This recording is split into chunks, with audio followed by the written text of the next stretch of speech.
Hi అండి, అందరికీ నమస్కారం. Welcome to my YouTube channel. ఈ వీడియోలో 65 సంవత్సరాలు పైబడిన ప్రతి ఒక్కరికి కూడా గుడ్ న్యూస్ అని చెప్పుకోవచ్చండి. ఇక మీదట ఇవన్నీ ఫ్రీ. అవి ఏంటి అనే వివరాలు అయితే ఈ వీడియోలో తెలుసుకుందాం. వీడియో అయితే ఎక్కడికి స్కిప్ చేయకుండా ఎండ్ వరకు అయితే చూసేయండి. వీడియో నచ్చినట్లయితే ఒక లైక్ చేయండి. ఇంకా సబ్స్క్రైబ్ అవ్వాలంటే మన ఛానల్ వెంటనే సబ్స్క్రైబ్ చేసుకోండి. ముందుగా మనం చూసుకున్నట్లయితే రాష్ట్రంలో అన్ని ప్రముఖ దేవాలయాల్లో 65 సంవత్సరాలు పైబడిన వారికి క్యూలో కాకుండా నేరుగా దర్శనం చేసుకునే దానికి మంత్రి రామలింగారెడ్డి అయితే శ్రీకారం చుట్టారండి.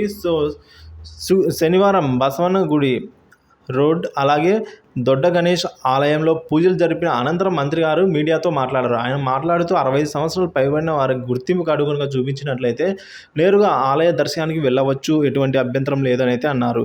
ఇక ఏ కేటగిరీ ఇప్పుడు దేవాలయాలను అయితే కేటగిరీ వైజ్లో అయితే చెప్తున్నారండి. ఏ కేటగిరీలో 205, అలాగే బి కేటగిరీలో అయితే 193 ఆలయాలు అయితే ఉన్నాయి.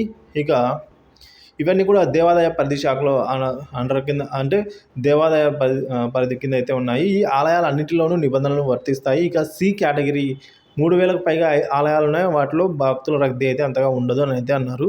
మరి ఈ బి కేటగిరీలలో ఆలయాలలో వృద్ధులకు సమస్య అవుతుందన్న నేపథ్యంలోనే ఈ నిర్ణయం తీసుకున్నట్లుగా ఆయన వెల్లడించారు. ముందుగా దైవ దర్శనాలకైతే రిజర్వేషన్ చేసుకోవాలని అయితే ఆయన సూచించారు.